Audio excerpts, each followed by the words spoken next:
Saint Cyril of Jerusalem. கிபி 315ஆம் ஆண்டு எருசலேம்ல பிறந்திருக்காரு. செல்வ செழிப்பான குடும்பத்துல பிறந்திருக்காரு. இவரோட தந்தை எருசலேமிலேயே தலை சிறந்த ஆசிரியர் கிட்ட இவரை அனுப்பி கல்வி கற்க வச்சிருக்காரு. சிரில் படிப்புல சிறந்து விளங்கி இருக்காரு. அது மட்டும் இல்லாம இவரோட விவிலிய அறிவு எல்லாரையுமே வியப்புக்குள்ளாக்கி இருக்கு.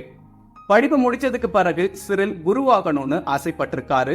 இவரோட ஆசைப்படியே குருவாயிருக்காரு. இவரோட அறிவையும் ஞானத்தையும் பார்த்த எருசலேம் நகர ஆயர் மார்க்கஸ் இவரை துறவர புகுநிலை பயிற்சி பெறக்கூடியவங்களுக்கு பொறுப்பாளரா நியமிச்சிருக்காரு. சிரில் தன்னோட பணிகளை சிறப்பாவே செஞ்சிருக்காரு. குறிப்பா திருமுழுக்கு பெறக்கூடியவங்க எந்த மாதிரி மனநிலையில இருக்கணும் அப்படிங்கறத பத்தியும், எப்படி தங்களை தயார் செய்து கொள்ளணும் அப்படிங்கறத பத்தியும் பல கட்டுரைகளை எழுதியிருக்காரு.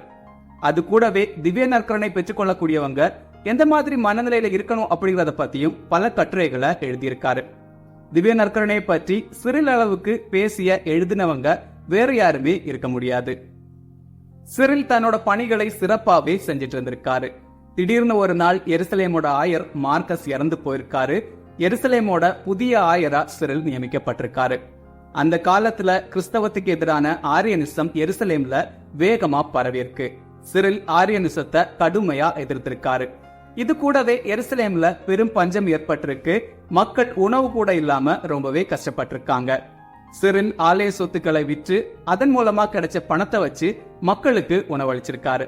இது பிடிக்காத சில பேர் சிரில் ஆலய சொத்துக்களை வீணடிக்கிறதா குற்றம் சாட்டியிருக்காங்க.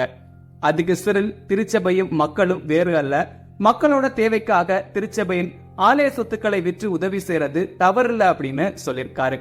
இப்படி சிரிலுக்கு எதிராக பல குற்றச்சாட்டுகளும் கலகங்களும் உருவாயிருக்கு.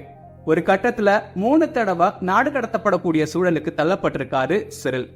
இறுதியா இந்த பிரச்சனைகளுக்கு தீர்வு காண ஒரு கூட்டம் கூட்டப்பட்டிருக்கு.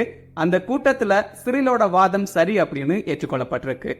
தொடர்ந்து எருசலேமோட ஆயரா செயல்பட்டிருக்காரு சிரில். இறுதியா கிபி 386ஆம் ஆண்டு இறந்து போயிருக்காரு Cyril. March 18 Saint Cyril of Jerusalem feast day.